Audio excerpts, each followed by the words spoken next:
rin mag-aaral ng Maria Clara High School. Ngunit ito ang paaralang humubog at humasa ng aking talento. Nasa 3 taon ako ng sekundarya, nang dumating ang panahon na mayroong paligsahan sa ating paaralan. At ito'y ginanap sa buwan ng Oktubre, kung saan ipinagdiriwang natin ang United Nations. Ito ang paligsahang bumago sa akin bilang isang simpleng estudyante ng ating paaralan. Isa ako sa mga naging kalahok nito. Kinatawan ko ang bansang Brazil. Maraming tao ang naging kaagapay ko upang makarating sa tugatog ng tagumpay. Unang-una ang Poong May Kapal na kung hindi dahil sa kanyang walang katumbas na kapangyarihan, ay hindi ko mapagtatagumpayan ang paligsahang ito. Sa aking mga kamag-aral, sa kanilang suportang nagsisilbing patlungot ng aking katatagan upang makamit ang korona ng karangalan. Si Dave Kenneth Cayado na siyang aking katulong upang hasain ang aking talento sa pagsayaw, at kay Norvin Albalate na siyang lumikha ng aking susuotin sa araw ng paligsahan. At higit sa lahat, ang aming tinuturing na ina, kung aming tawagin ay Mamaling, Ginang Floralinda E. Alfaro, ang siyang nagsilbing tagapagtaguyod ng aming mga mithiin, at iyon ay ang may panalo ang paligsahan.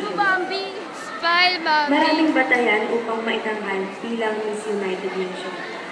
Nariyan ang paramihan ng mga lata, pagpapamalas ng talento, pagandahan ng mga damit, at ang pinakamalaga ay ang question and answer. At ang katanungang naiatas sa akin ay hindi ko malilimutan. Ito ang paano mapapalaganap ang katahimikan sa ating paaralan. Ang naging kasagutan ko ay umpisahan ko sa aking sarili. Tila ito ang nagmarka sa isipan ng nakararami at nagsilbing katuwang upang makamit ang korona ng karangalan. Hindi ako nabigo na makamit ang karangalan bilang Miss United Nations. Ako ang tinanghal ng araw na iyon. At ngayon, sa taong ito, mayroong bagong magkakamit ng karangalan ito at mahawak ng titulo bilang isang Miss United Nations.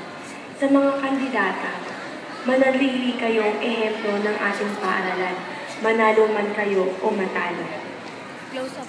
Bilang isang dating kandidata at Miss United Nations, isa lang ang aking masasabi. Dahil sa paligsahang ito, nalinang ang aking talento at pakikipagkapwa.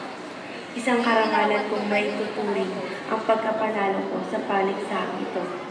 Ang koronang hinalog sa akin ang ituturing kong yaman at simbolo ng karangalan aking pinaghirapan.